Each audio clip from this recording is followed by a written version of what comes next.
Ladies and gentlemen, welcome back to the True Life Podcast. I hope everybody's having a beautiful day. Hope the sun is shining. Hope the birds are singing. Hope the wind is at your back. Woo! I got a banger for you guys today. Let me just throw this out here like this. In an era of scripted sameness and corporate noise, one voice refuses to conform. Kyle Rosner is a media insurgent, a producer, a writer, a creative tactician who doesn't wait for permission, doesn't play it safe, and sure as hell doesn't follow the formula. From film to radio, TV to podcast, he's been behind the boards, behind the lens, and behind the words, crafting stories that hit hard and leave a mark. His content is sharp, funny, thought-provoking, always tailored, never tamed. He's the guy brands call when they need voice, not volume. The strategist who finds magic in the mess. The creator who thrives under pressure and still finds time to punch up the truth. If the mainstream is a current, Kyle swims upstream, armed with vision, grit, and knack for making something out of nothing. He's not just producing media, he's rewriting the rules. Kyle, thank you so much for being here today. Reality Sandwich, I'm so stoked to talk to you, my friend. How are you? I'm doing wonderful. Thank you so much for the kind words and intro there. Definitely blew my mind. Nice for somebody to sum up my activities and work like that. Yeah, well, I'm excited to be here for lots of reasons. First off, shout out to Southern California, man. You guys had the big Warrior Side project down there. Mhm. Shout out to Oceanside, Carlsbad, Vista. I know Cat's down in Vista. There's so many cool people in that community down there that I think are really sort of bringing a large part of the psychedelic community to the world, man. Thanks for doing that. Yeah, super grateful to live in San Diego area. Definitely big, biotech pharma hub. Definitely attracts a lot of free thinkers, a lot of cool people working on awesome, cool projects, a lot of awesome food entrepreneurs, and obviously a lot of people into and embedded in the psychedelic community here as well. Yeah, man. Let's jump into this reality sandwich, man. You got a really cool platform out there, and it's really starting to put out a lot of, voices and free thinkers. And like I love the fact that you're not afraid to push boundaries and put out some dissenting voices that have a lot to say, man. Tell me a little bit about reality sandwich. Yeah, super grateful. Along with myself, it's not just me. I have a few Right. business partners and our wonderful editorial team. Reality Sandwich is actually a 20-year-old community founded about over 20 years ago on the East Coast of New York by Ken Jordan, Daniel Pinchbeck, and a few other of the original psychedelic thought leaders and people in the space. My team and I were lucky to become its current caretakers about 6 years ago. The site had definitely fallen by the wayside. The community was kind of scattering to the wind, so we were lucky enough to be able to acquire the community and rebuild it back up to where it is today. And we threw an awesome event 2021 called Meet Delic out in Vegas. We had like Dr. Carl Hart there, Duncan Trussell, Shane Mouse, Jason Silva, a lot of awesome voices in the emerging biohacking, wellness, psychedelic community. Psychedelics I feel fall into this kind of wellness category, as I'm sure you've seen. And yeah, as a filmmaker myself, love storytelling. You could say psychedelics are part of my DNA. My dad tells me I was conceived on LSD, and Yeah. obviously grew up with him using cannabis and being around mushrooms and stuff. So, doing some psychedelic storytelling and just being a caretaker for the reality sandwich community is a true honor, and glad I get to carry the torch forward. It's so awesome. There's a certain sort of awareness that emerges from sort of living a life around psychedelics. It seems to me, at least in my own experience, and so many people I've talked to, you really begin to pick up on like subtle cues. You get to kind of listen to the language of nature and understand relationships a little bit different. I see that coming through in the work you're doing, but maybe you could talk about that a little bit. Psychedelics are definitely boundary breaking. There's a lot of people need to heal from a lot of trauma. We're living in traumatic and toxic environments, no matter how hard we try to escape that. And I feel psychedelics just kind of alter your thinking a bit, your patterns, and you being able to navigate this kind of system and world we're living in. Lets you identify, the systems around you and how can I either break from that or kind of weave a better narrative for myself and my community, and kind of live in a positive light around this toxic or traumatic environment that I'm unfortunately a part of. Like anybody, my experience started, smoking cannabis as a teenager. That evolved into a few LSD and mushroom trips. Nothing ceremonial. My actual first ceremonial psychedelic experience was actually a few months ago with San Pedro Medicine. Was lucky to have an awesome facilitator down here in San Diego, and I felt like I got 10 years worth of therapy for sure out of that awesome ceremony. And really made me reflect that these psychedelics, they're not the answer. They're just a tool for you to take and use. The integration is important afterwards, and you got to continue to do the work. So here I am doing the work every day, and using these as a cool tool to just stay grounded, stay positive, and continue to story tell and uplift the community around me. I love it, man. I think you're using the tools in an incredible way. And I'm curious, when I think about ceremony, I think about initiation on some level. And it's a big tent initiation. Maybe the first time you smoke cannabis or the first time you do mushrooms or LSD, that's sort of an initiation in some ways. But on some level, Kyle, like I've noticed this trend, and it's not just in psychedelics. It seems that the world of initiation has given way to the world of buy-in. And it kind of upsets me a little bit. It seems like, oh, I got 10 grand or I got 5 grand. I'll give it to you and then I'll be initiated. But that seems to be a far cry from the old ways of initiation, where the questions were, tell me why you should be here. Or tell me about suffering. Tell me about holding your child's dead body. Tell me about something that you've sat next to that called to you that you think is an initiation. I feel like there's a lack there. Like we've just traded the initiation for a handful of dollars. What do you think about that? Well, I think that comes down to people are disconnected from community. We don't Yes. really know our neighbors these days. We're all living pretty isolated. Everybody's on their own mission. No one participates in local civics anymore, really gets to know their neighbors or their Yeah. community. So there's a lack, there's an emptiness. I feel, I've experienced this Me myself, and too. a lot of people are searching for a group to be a part of, for a mission bigger than ourselves. The religion has kind of lost that a little bit. There are still churchgoers, but I feel even their mission is a little skewed or not true to the community in some sense. And we've had to replace that, since there's no local community for me to participate in. I need to find it online or digitally, or it's 3,000 miles away. And we can't vet everybody, so the barrier to entry is unfortunately $1 price. There could be some things on top of that, but I think, again, since there's a lack of community support, we need everybody to chip in their dollars to keep this community afloat and pool our resources together. So there are obviously some nefarious buy-ins, people who are going to take your money and not give you much, but there's always a cost to anything. And as long as the value and mission is aligned, that I don't see a problem with that necessarily. One of my business partners, this nugget of truth he always likes to quote is, no margin, no mission. So, we all need money to make the mission and community happen, whether that's $1, 10, or a million. We need resources to make it happen. And as much goodwill as you want to have, or good work that you're doing, it still takes a dollar support. We need to figure out a way to unlock those. Yeah. It's messy and I get it. Who doesn't want to go out and change the world, especially after, making a connection or a relationship with psychedelics? You feel this calling and like you see this change in your life. And like, how can I make this contagious? How can I do that? I I guess for me, one of the sticking points is it's up to every individual. Like if you want to pay 10 grand, $1 million, fine, whatever you want to pay. I mean, that's your decision and you can do it.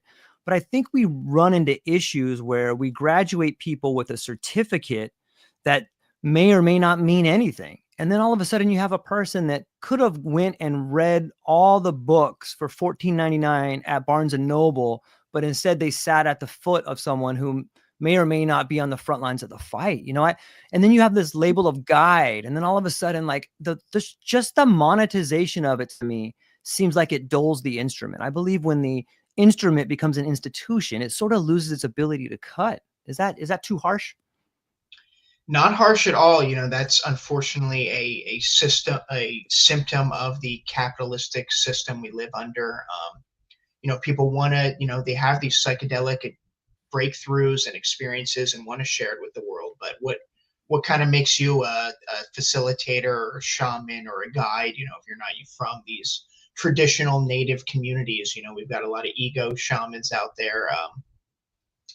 The Tuluminati, somebody recently mentioned. That's a good Yeah. organizational word, I feel. So, psychedelics, unfortunately, for some people, the ego ramps up instead of dissolving, and now they want to be a guru.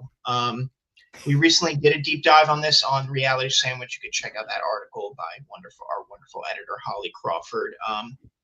It was the low-hanging fruit for people to monetize psychedelic experiences or pass on their knowledge. It's a sticky area wanting to sell gray market ayahuasca vines or powders or some of these mushroom chocolate bars. But hey, I feel like I've learned from this indigenous community. I want to pass on this knowledge, and I'm going to become a psychedelic facilitator and give you this certificate. You're going to pay 10 grand, and it's a 6-month intensive course. And now we're officiating you as like a guide for you to go out and do this. We've noticed there's not a lot of follow through because, yeah, you may be teaching these people how to be a guide, but you didn't teach them any business sense. A lot of people are coming into the psychedelic community from working a 9 to 5 or Yeah. a different sort of thing. They're not used to being entrepreneurs, and you've armed them with becoming a facilitator, but now they don't have the skills to be a solopreneur and kind of spin this into a real business for themselves. People have invested, people invested in these courses and this content. So there's something to that. There should be a ticket to entry, but I think it's a little excessive. We're charging multiple thousands of dollars, not even giving somebody the medicine and now kind of stamping them as a psychedelic facilitator. Yeah, I wholeheartedly agree. It's a great point. I don't know. I talked to Dr. Jessica Rochester, who's the Mahadrina of a Santo Daime church in Montreal. And when we talked about initiation, she's like, George, people want in, and I get it. They're spiritually hungry, but when they come to my door, like they wait outside for a few days. I don't even talk to them. Like there's this old school process of like, I don't know who you are. I don't Right. know what you're about. Like, how could I possibly know if I even want to teach you or if you're ready to be taught? It's interesting to think about that. We got Noni. Noni, thank you so much for chiming in over here. Kyle, she says to you, what would you say to people who aren't the biggest fans of psychedelics? Thank you, Noni. Yeah, still a lot of stigmas to be broken. This is medicine. I think we're scratching the surface of people finally seeing the veterans want to get this help. Yeah. There's been amazing breakthroughs for dealing with PTSD, trauma, depression. If you're not a fan, it's just about educating somebody, right? Somebody knows somebody who's a veteran or suffering from depression or PTSD, and here's a chance for them to get the help they need that aren't pharmaceutical medicines, that these aren't quote drugs anymore. You've kind of been brainwashed on that. So always take it low and slow with somebody who's pretty anti-psychedelics. Show them the information. Don't I'm not a fan of pushing ideology on people. So some people don't need psychedelic medicine, and that's okay too. But we don't want to stop people from getting access to the healing that they need. So education is always key. Storytelling, showing them cool sites like Reality Sandwich, Tricycle Yes. Day, Double Blind, all the cool storytellers out there. And again, the lowest hanging fruit to a lot of people who are probably anti-psychedelic, or show the veterans and their stories and how it's really helping them deal with the trauma that they've seen. And nobody wants to say they don't want to help veterans. So good place to start there. Yeah, awesome comment, Noni. Thank you for that. Yeah, stigmas are so real. I when I think about stigmas and I think about science a little bit. Like I sometimes, Kyle, I get upset with the system of science, especially in psychedelics. And one that's really been on my mind lately is this incredible amount of money that I think is wasted on like mechanism of action. Like we have people that have studied mechanism of action for like 30 years and spent almost $1 billion, and all we have is a safety protocol. Like what? I feel like we're standing at the tree line and staring at the shadow of the fire when we can let's go feel its warmth. Let's try to cook something. Let's try to do this. Like we have this incredible tool, but people are so caught up in labs and like, let's just see how this thing works. But in my opinion, mechanism of action is sort of like trying to see your head through your eyes. Like you can't do it. It's like, you can't do it, man. Like, why don't we work on real things? We know it works. Why are we spending so much time in these labs studying things that really don't give us any sort of fruit? again, just a symptom of living under the capitalistic and United States government structure. Where we have the FDA, we have big Yeah. billion-dollar Yeah. pharma companies who are invested in keeping the system how it is and wanting to run everything through them so they can profit off of these Yeah. plants and medicines. We don't necessarily need that system. It's peace of mind for some people, for the older generations, I'm Sure. sure, but like you advise, just kind of dive right into it. We don't necessarily need that, but if you need that peace of mind, it should be there as well for your doctor and these pharma companies to sign off on. Yeah, it's really well said.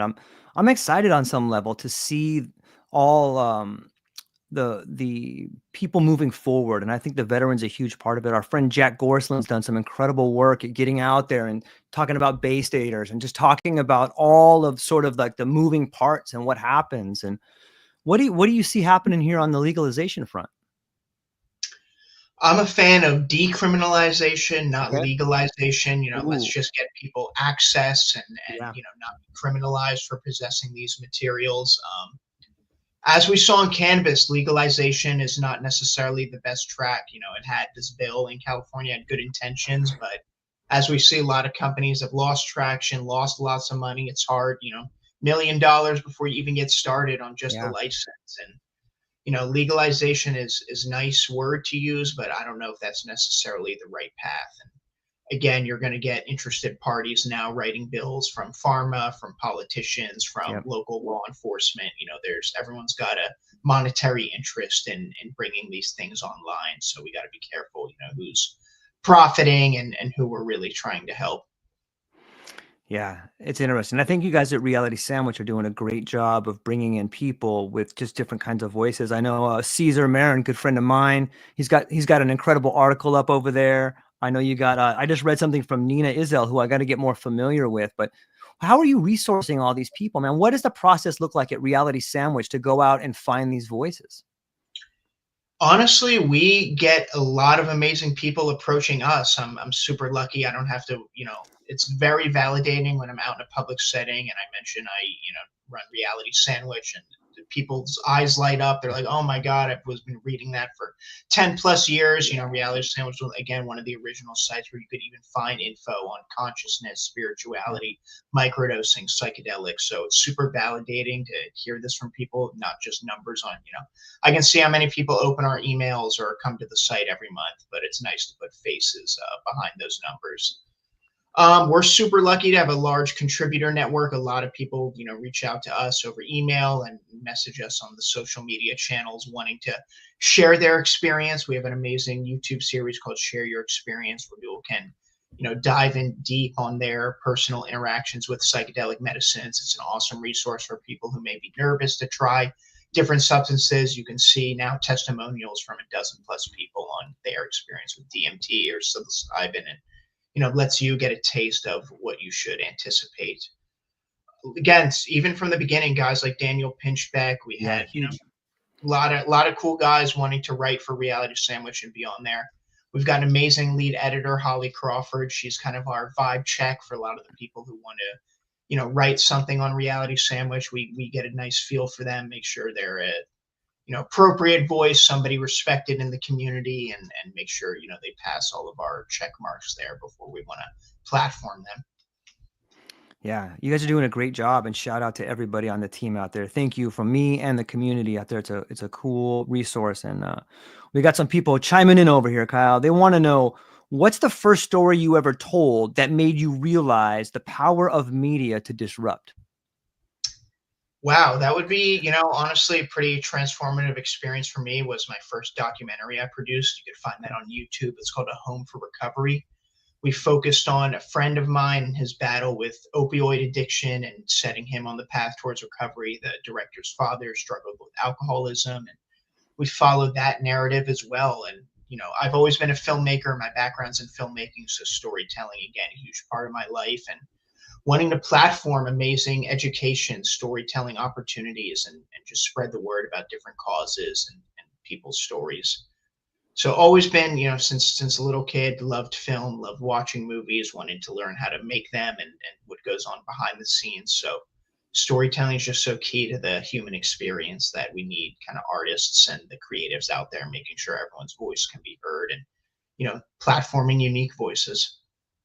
Yeah, I love it. I'm curious, in today's world, we have so many tools, and it seems like the power of storytelling combined with mythology and psychedelics really allows, the opportunity to tell a new kind of story. Like, we've been kind of trapped in this two-dimensional world now, but you start looking at the different YouTube channels and some of these young creators like Dr. X or even Vlad or, you know, Mhm. people's new content out there. It's like this fusion of like real-time video with voices and music. It really seems like we're starting to hit on multi-sensory modalities, man. As a filmmaker, what are your thoughts on that? I'm excited for the future of AI integration into that. I mean, Yeah. multi-sensory modalities. We're going to have people plugged into VR headsets with the seat vibrating, real 5D, viewing experiences.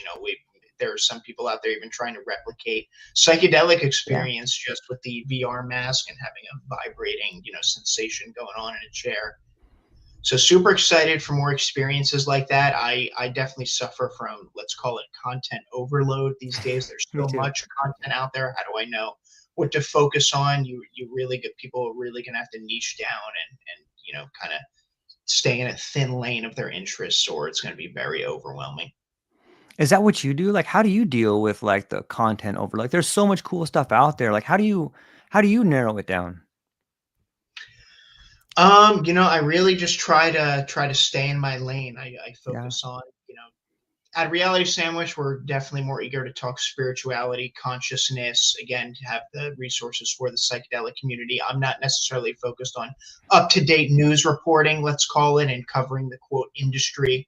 So just knowing, what kind of stories you want to tell and staying in that lane. So I know to not have to pay attention to the constant stream of other info pouring in. Yeah, it's And a then great. again, I really try to limit my screen time. I'm somebody who works from home, unfortunately, stuck in front of the computer most hours of the day. So definitely always try to take a break to reset, get outside in nature, and make sure I don't overwhelm myself, knowing when to take a break from the content and the screen. What do you have for me, like I have a little bin over here where I keep like my couple little mushrooms stashed in there in case I need to like, reset or something like that. And for my program, you know, I I'll do like a big dose. I'll do like a maybe like 7 or 8 grams once a month, and then I follow that up with like just a bite here and there. But it's really helped, and I think that those big doses allow you to sort of really broaden your awareness, and then these smaller micro doses allow you to maintain that thread to process the information in these sort of alternative states. But what does your process and your relationship with psychedelics look like on a day, month, week, or year? Yeah, I have not taken psilocybin in about 2 years now. Had a pretty, let's call it, bad experience from Ooh, from a product somebody gave me. It wasn't bummer. dosed correctly, so it was definitely more than I was anticipating, and soured my night a little bit. So I've not taken any psilocybin for 2 years now. The San Pedro experience I had a few months ago was very enlightening for me. That was pretty low dose, not very psychedelic. And again, I got like 10 years of therapy in that sesh and Yeah. followed up with the integration afterwards. Otherwise, I'm a pretty, that's my, I don't microdose. I'm not on the Stamets stack or daily regimen.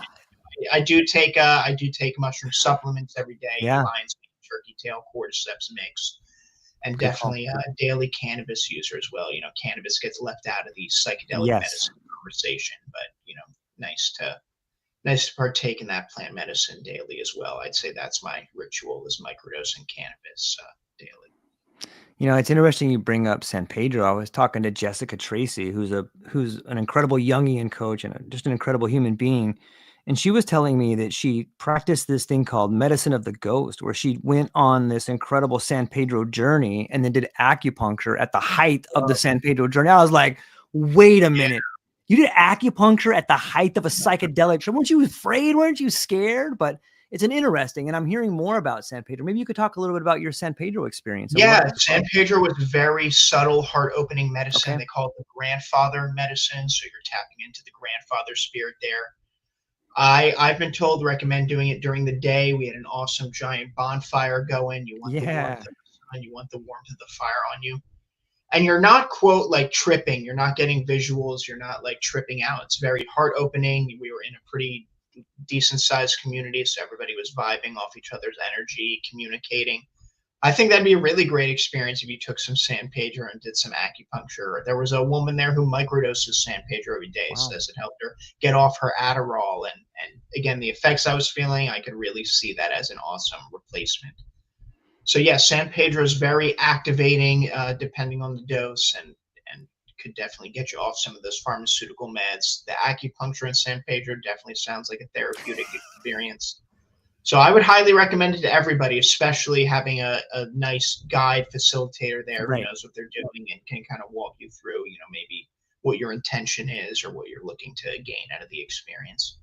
Yeah, it's so fascinating to me to get to see all of these medicines that have been there for so long, sort of reintegrating their way into a world that kind of seems sick. We have all these diagnoses for mental illness, but in a way, it just seems like it's caging our spirit. Like some of these drugs that are just, they find That's the ways to point. make you We're complicit. all we're all stemming from the Roman system, which had to cage the spirit.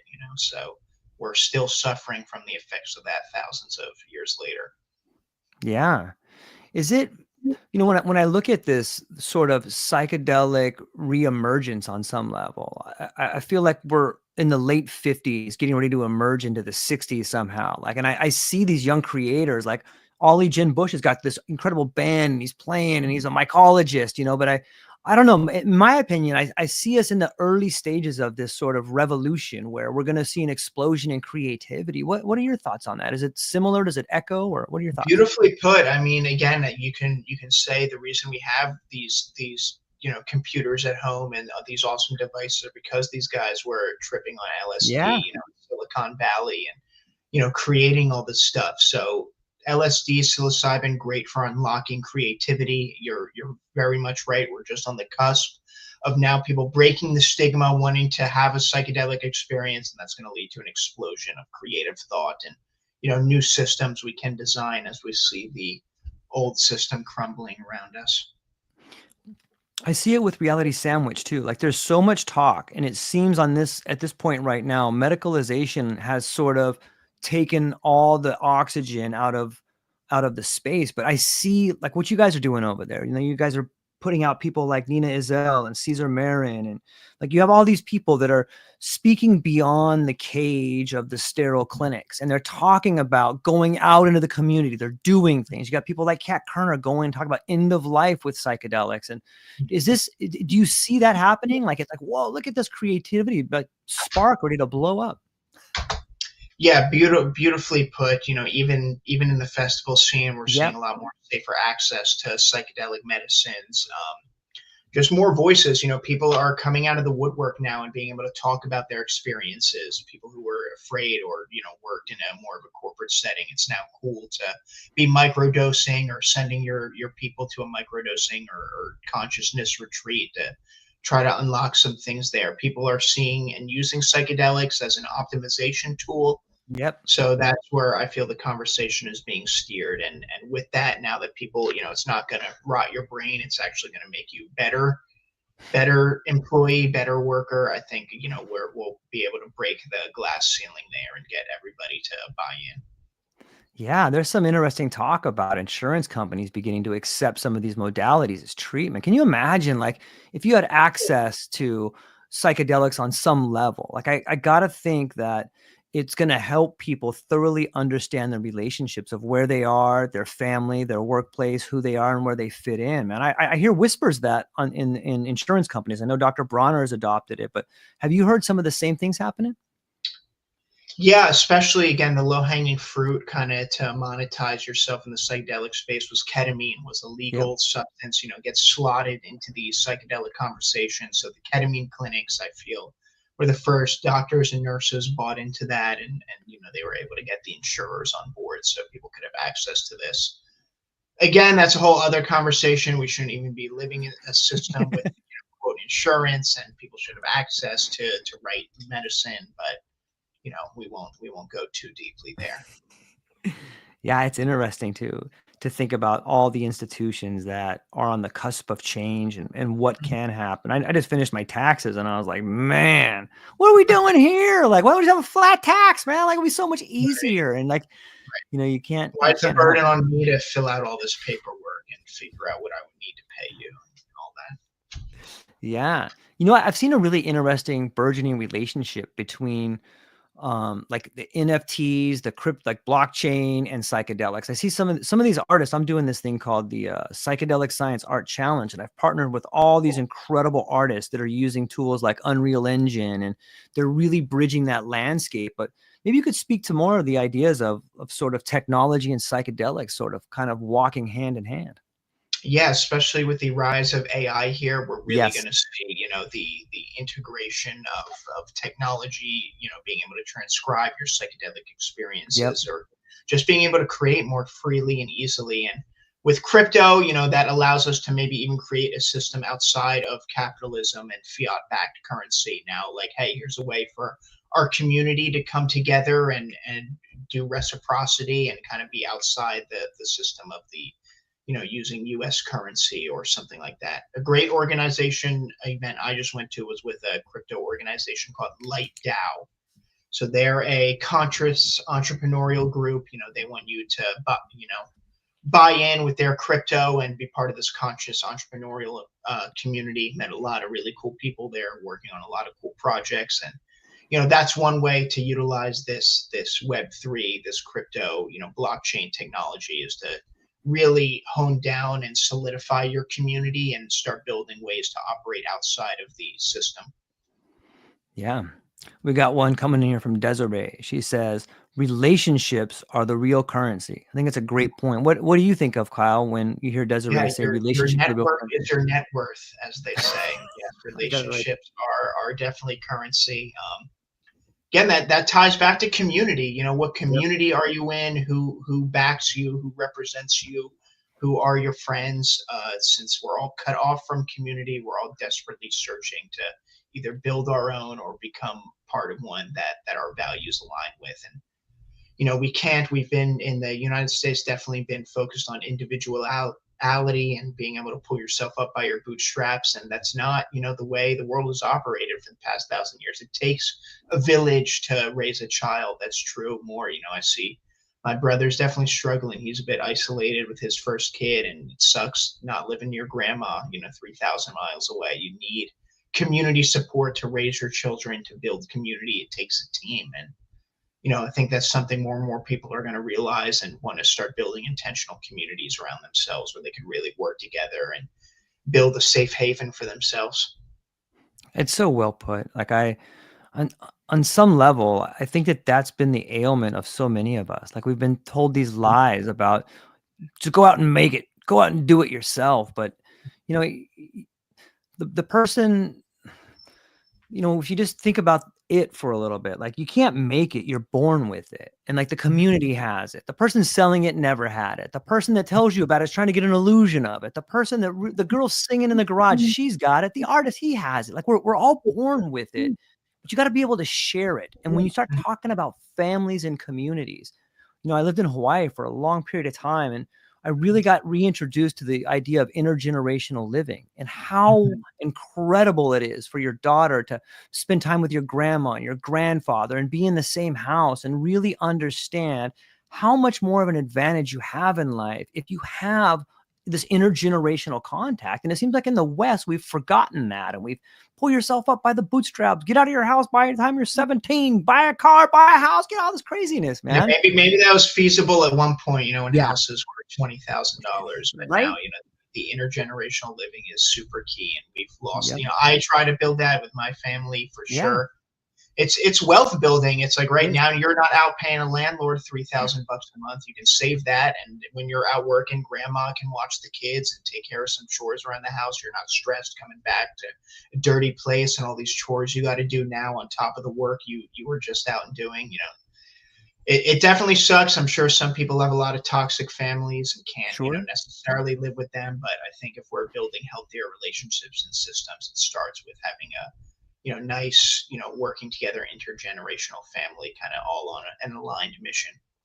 Yeah, I love that, man. I love the sort of resourcing and getting back to our roots and community, and whether it's psychedelics or breath work or just exercise or whatever people are doing to find a community, I'm here for it. Speaking of communities, we got this big event coming up in Denver, man. Psychedelic Science 2025, man. What are your thoughts? Yeah, this will be my first time Ooh. attending. Wasn't able to make it a few years ago when they had it. Heard it was smash hit. 13,000 plus people there. So showing people are hungry for psychedelics and seeing what the community is all about. We're going to be doing some awesome activations with my colleague Jacob Tell from District 216 in Santa Barbara, Carly Dutch Green, an amazing psychedelic designer. We've all come together, and on the 17th and 18th of June, we're going to be having an awesome event. Some cool after parties, some cool activations outside of the conference itself. So it should be an amazing time. If you want to or be part of the psychedelic community, this is going to be the place to be for sure. Everyone I've talked to in the space sounds like they're going to have some sort of presence there, whether that's an actual booth on the show or just being in Denver, taking meetings, seeing who they could hang out with. Yeah, it's my first time coming too, and like there's so many cool satellites coming up, like Psychedelic Playhouse. I know Lakshmi's got a theater going out there, and I think Doc Askins is going to speak over there. It seems like there's all these little satellites popping up. It's almost like a little Burning Man happening. The mycelial network of Denver activating there. Yeah, it could. I've heard in the past years it definitely was overwhelming. So, if you want to keep your peace, be super strategic where you want to show up, who you want to network and align with, and make it valuable for yourself. Yeah, it seems like there's so much good that can come out of there, and there's one thing I love about it is like there's so many diverse voices. You have everybody from Kristen Cinema to some indigenous people talking, and like obviously different voices have different sorts of tones and they have different points of views, but like that's where the magic is, when these people can get together and you can have a real conversation about, I think this, I think that, here's why, here's this. It should be exciting. Yeah, super excited. Definitely key to meet up with the whole community there. It's going to be a really great event. If you haven't gotten tickets yet, highly recommend it, and make your plans to make the pilgrimage to Denver. Yeah, it should be a great time out there. So check it out. Are you guys doing anything in Reality Sandwich gearing up towards that? I know you got some cool voices over there, but do you have anything planned leading up to that? Yeah, we're a small, tight-knit team. It's really just going to be me out there. So glad to be partnering with Jacob in the Psychedelic Playhouse in District 216. We'll be doing some cool interviews there and wanting people to share their psychedelic experience. Otherwise, just come up and say hi to me. I'll be walking the trade show floor, meeting cool people, doing some cool interviews. We've got our event on the 17th and 18th. And just excited to get deep with the community. Nice. I got some questions stacking up over here. Let me get to this. This one comes to us from our buddy Clint. He says, with so many brands chasing clicks and gimmicks, how do you build voice instead of just noise? Again, super great point. We've never really taken a sponsorship dollar at Reality Sandwich. We're super lucky. Our kind of agency work has kept a lot of the bills and lights on. So we, anybody who does want to participate to our community, we really try to vet.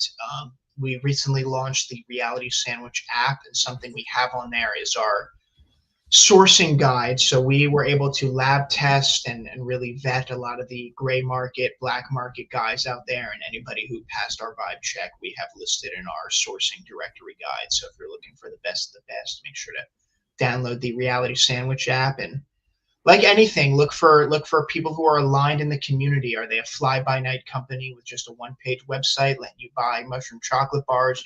Who's the face behind the people popping this up? Are they in your local community?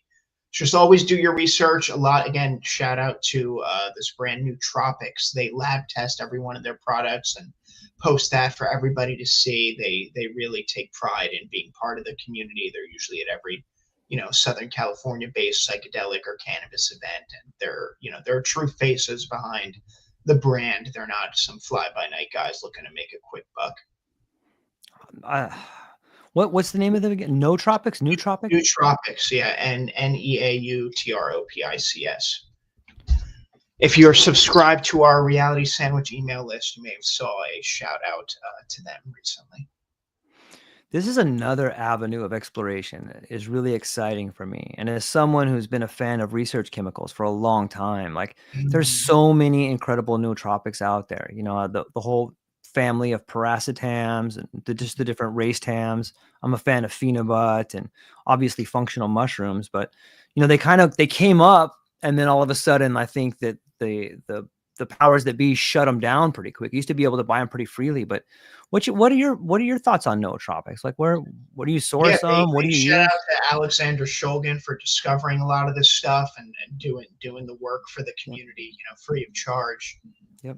Again, another sound like some really great activating chemicals out there that are clean and don't do any damage. Obviously, there's people who want to stick to organic grown, psychedelic medicines like the ayahuasca and psilocybin. But I've been told there's this really great substance out there called Matocin. That's a DMT psilocybin derivative that I'm hearing is better than psilocybin. Wow. Doesn't make you as nauseous and still gives you a nice journey. Whatever you're looking for, whether that's a microdose or macro dose. And yeah, so a lot of exciting things coming out of the research chemical department. As long as as long as they're clean, not hurting anybody, no reason not to try, right? Yeah. It's And it all interesting. depends. What are you looking for your wellness stack? You're just looking to boost creativity. You're looking to feel more activated at work or in the gym. It's always do your research, try different things, and see what works for you. It's well said. Thanks for putting it out there.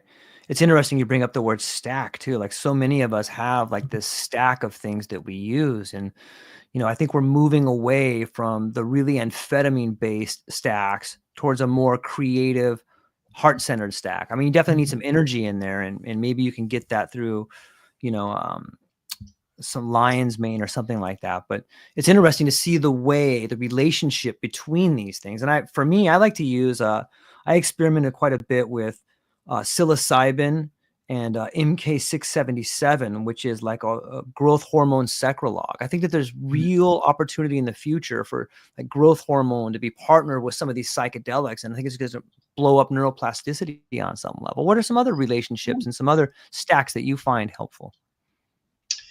Yeah, somebody, again, somebody gave me some product. They're microdosed MDMA and psilocybin gummies, and that was a really great Whoa. experience. I'm hearing 3-MMC. It's really great. There's a lot of business thought leaders out there using 3-MMC as part of masterminds that you can go to. I'm hearing that's really activating for the entrepreneurial business world. So 2CB, another great chemical out there. Again, that's very heart opening, very activating, really great to stack. I think as part of your morning activation and getting you enlightened for the day.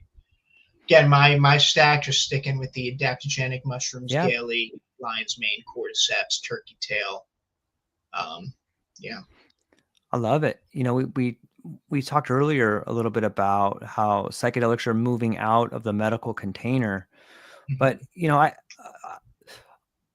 I can see it being used, especially like at team events. If you're a trainer or something like that and you're working with a college basketball team, like there's no reason why you guys couldn't have a weekend vision quest to thoroughly understand what it means to be a team or have some sort of, integrated journey together on some level. And I got to think that just the power of visualization, and we'll just take sports as an example, I really think it could push you to the next level of what is possible. What are your thoughts?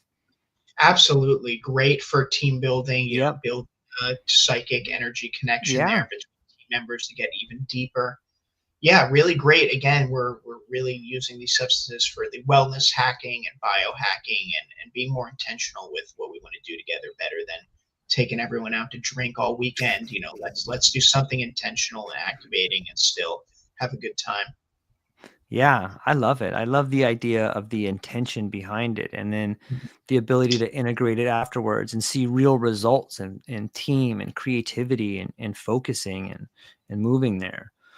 Here we go. We got who is this? This is coming from Neil from Temecula. He says, "How do you balance being a rebel with being responsible, especially when the topics you cover are real, raw, and dangerous?" Yeah, a colleague, not to speak too soon on the situation, but a colleague recently got taken down by the police for being associated with a psychedelic event. So somebody warned me, hey, be Yeah. careful, putting your name out there and attaching yourself. I'm always been a rebel. I'm not afraid of any consequences.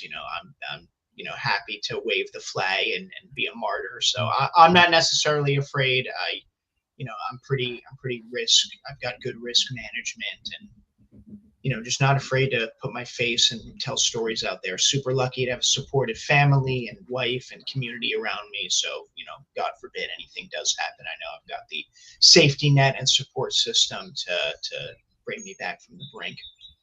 I love that. I think it underscores the idea of courage. And in some ways, that's the psychedelic journey, and maybe this ties back to the earliest part of our conversation where people want to have the experience, but maybe they're afraid to commit themselves to the mystery. You know what I mean? Like psychedelics demand that you have courage. Like you can You have to let microdose. go. You You can't let got your to, ego keep you there. yeah, Embrace it. yeah. And it's both I get it. Like it's scary. And for those out there that are in this arena, like you should be afraid. Like if you're going to take a large dose, like you should be a little bit afraid because you are not going to be in the same reality that you were 2 hours ago. And that's healthy, I think. But that's the call to courage. It's the call to action. It's the threshold guardian. Like you have to be ready. Like it takes courage to go super deep on that. You got to learn some things about yourself that maybe you've been suppressing for a little while. What's your thoughts on courage and having the power to do it? Listen, everything you do in life is a risk, no matter how hard you think you prepared or anticipated every possible outcome. So it's just about taking that first step. And a little bit of fear is good. Make sure you're paying attention, you're on the ball, but you just gotta be brave and take that first leap. Yeah, in some ways, I feel like, at least in my experience, psychedelics have been like a courage simulator. And what I Mhm. mean by that is sometimes in the depth of a psychedelic journey, you're faced with thoughts about yourself, things you're shameful of, things that are guilty, and you can't suppress it. It just stays there. And the more you try to suppress it, like the louder it just hovers over you.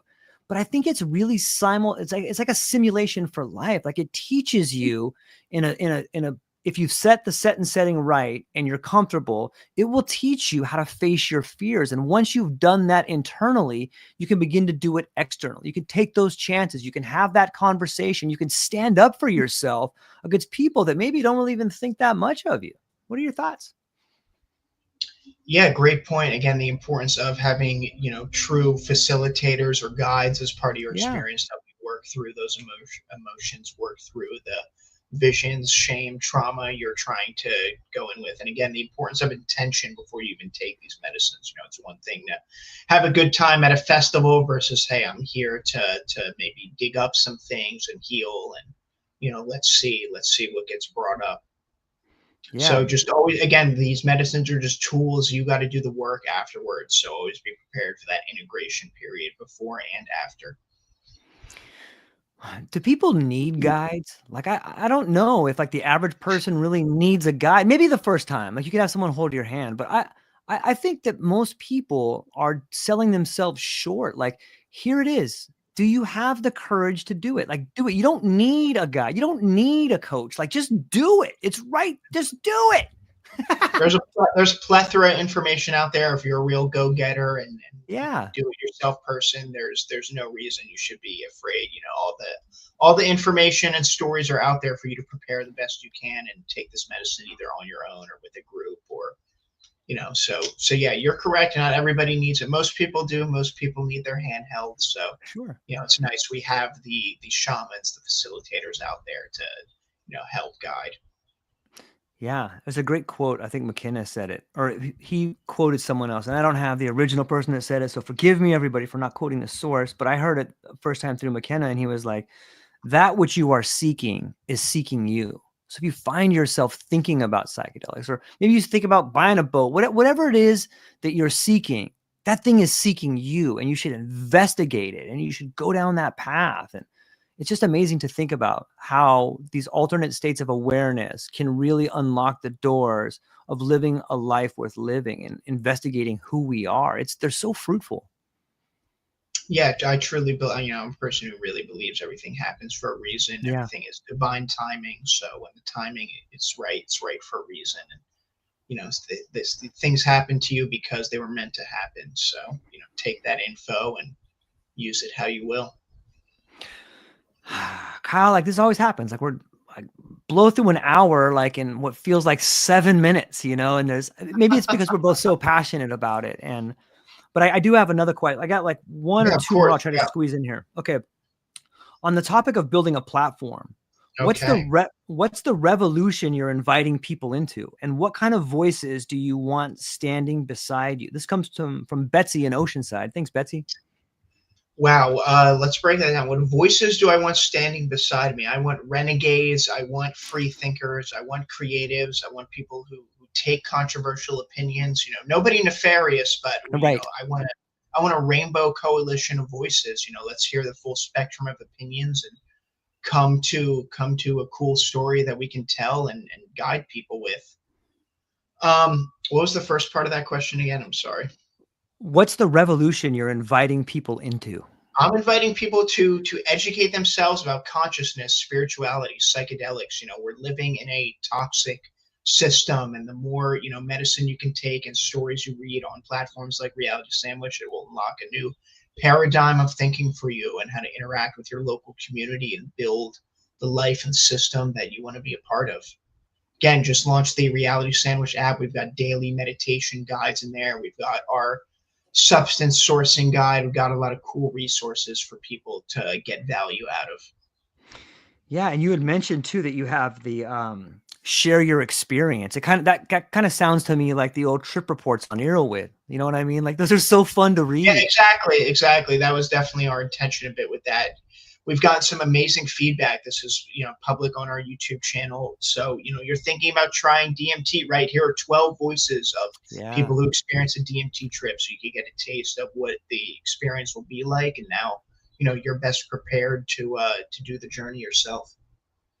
Yeah, it's the amount of resources out there right now are mind blowing to me, and I'm so thankful for the people that are out there making it happen. And for one thing I really admire is that the price to contribute, the bar is so low. Like you can go on Reality Sandwich, put in your report or your experience, and you have no idea who that's going to affect. It's like throwing that little pebble into a still, calm water and seeing the ripples radiate outwards. Like everybody at this stage of the game is a contributor. Everybody, especially right now where psychedelics are at, like you're on the ground floor, everybody. Get in here with the tents open, come on in and let's figure this thing out on some level. Thanks for building that platform that It's way. still super early, and trust me, we're not making millions of dollars at Reality Sandwich. This is a passion project that we're happy to be giving to the community and our fans.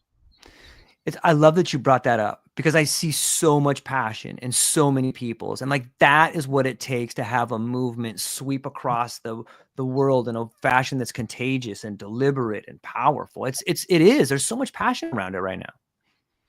Yeah, that's really all we have. This is still a Yeah. super early industry. Unless you're coming from the VC world or farmer world, these projects are pretty bootstrapped. Teams are small, so you really got to have the undying passion if you want to make it in this quote psychedelic community. Yeah. Who's this one coming? This one's coming from Nick. Nick says, "What's one message you'd broadcast to every young creator who's tired of algorithms and ready to shake the system?" Keep creating. I had a project I was working on a few years ago. This 60-year-old guy just bought an RV, started traveling around the US, and now he's got 600,000 YouTube subscribers. He's making 30 grand a month producing YouTube videos. He invested in himself, going to the Mr. Beast YouTube school.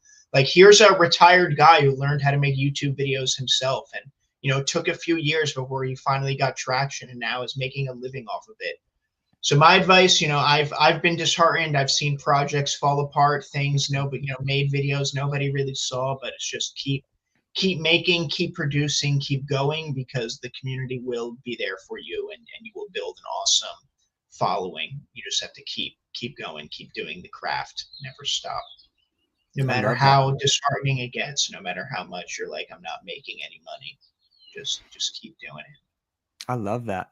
Just the act of creating something in your life has an incredible, like a profound effect on all your relationships. And when you lean into this creative spirit that all of us have, like you really find parts of yourself that were lying dormant or, seem to be inaccessible, or maybe were pushed out of you in this Prussian school model where you sat in front of an authoritarian figure and they told you this and you had to ask for a hall pass and ask for permission. Stop asking for permission and just do it. It's there for everybody.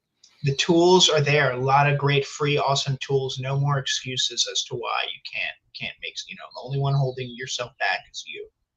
The tools are there for you to be a filmmaker, to be a creative, to build or do anything.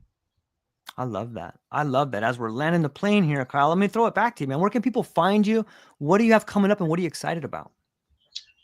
Super excited. If you're in San Diego coming up on 4/20/Easter weekend, we're doing an awesome van jam camp out in San Diego. Going to be a lot of awesome vendors, a lot of great food, amazing roster of musicians. It's going to be an epic 3-day weekend where we'll be all vibing, enjoying some good music, some good food, some good psychedelic medicine. Again, just would love for people to check out the Reality Sandwich app we just launched. We've got a slew of amazing articles and resources on realitysandwich.com. Follow us, across all the social media channels. Just search Reality Sandwich. My personal Instagram is Good Kyle Smokes. You can check me out there for all the cool things I post, and then my full name right here for everyone to see. Check me out on LinkedIn as well. I love it. Kyle, thank you so much to you and the entire team at Reality Sandwich, to the psychedelic community, for everybody out there that knows that there's a better life waiting for you, man. I hope you embrace it. And I hope you check out Reality Sandwich. I hope you reach out to Kyle. Go check out the event on 4/20. Do yourself a huge favor. And whether you're listening to this today or tomorrow or a year from now, download the Reality Sandwich app. And Kyle, hang on briefly afterwards, but to everybody for hanging out today, everybody that contributed, I love you. Thank you so much for being here, and I hope you have a beautiful day. That's all we got. Aloha, everyone.